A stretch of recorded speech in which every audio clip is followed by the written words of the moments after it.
In 1937, Samuel Rook, a structural engineer, received a strange government order: survey an abandoned prison complex outside Dagger Creek, long removed from official records.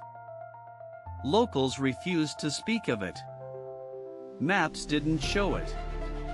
But Samuel found coordinates in a faded archive, labeled Facility Number 13, sealed. He arrived by train, then on foot through dense fog. The prison appeared from nowhere, towering and intact, its iron gates half sunk into wild earth. The front gate was open. No chains, no locks. Inside, rusted barbed wire curled like thorns. The sign above read, "Warden watches. All time stops." He stepped through. The yard was silent. No birds, no wind. Ivy grew up the walls, but the watchtowers still blinked red every 13 seconds. The main block loomed, shaped like a coffin. Doors swung at his touch. He entered, flashlight trembling. The scent of mildew, iron, and something sweet. The cell halls stretched forever. Numbers skipped randomly. One read cell -1. Another just said do not. All doors shut except one, which creaked open slowly. He peeked inside. Chains dangled from the ceiling. A mirror leaned against the wall, cracked. His reflection turned around before he did and vanished. Down another corridor, he found the cafeteria. Tables intact, trays still set. Food molded into ash. On the wall, "We served time. Now it serves." Suddenly, all trays crashed at once. But no one else was there. Footsteps followed him, soft, wet, and irregular. He fled into the chapel wing. The chapel was upside down. Pews on the ceiling. A cross burned into the floor, inverted. A Bible bled ink. Words smudged into screaming shapes. He found an old journal. A guard's logbook. They built the prison before the town, it read. Not for criminals, for something older, something waiting. Deeper inside, the isolation block was ice cold. One cell pulsed with light. The number above read infinity. Inside was a chair. It faced the wall. The wall bore scratch marks in circles, thousands of them. A voice whispered behind him. He never blinked. He turned. No one was there.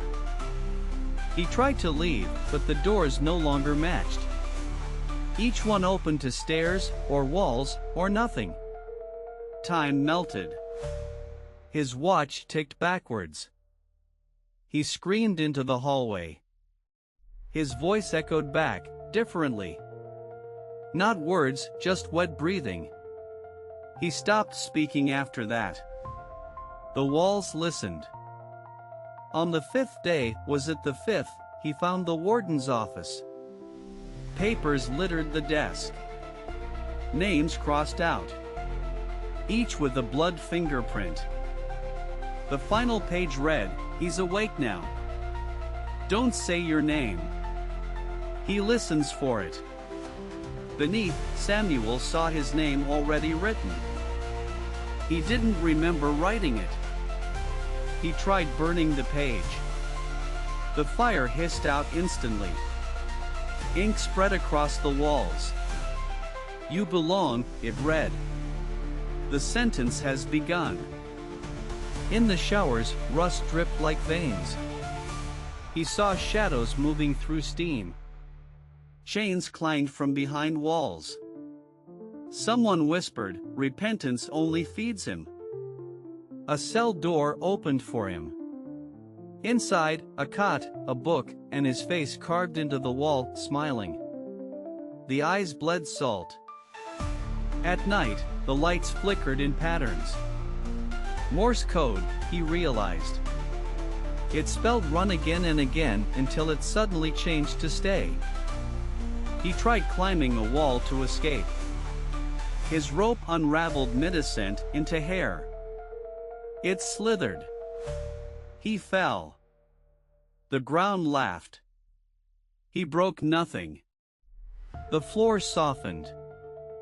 In the basement archives, boxes contained no paper, only teeth. Labeled, sorted by year. One drawer had his birth date. It was already half full. He smashed lights, carved doors, screamed. Nothing helped. The prison reassembled itself every morning. It wanted him whole. It wanted him emptied.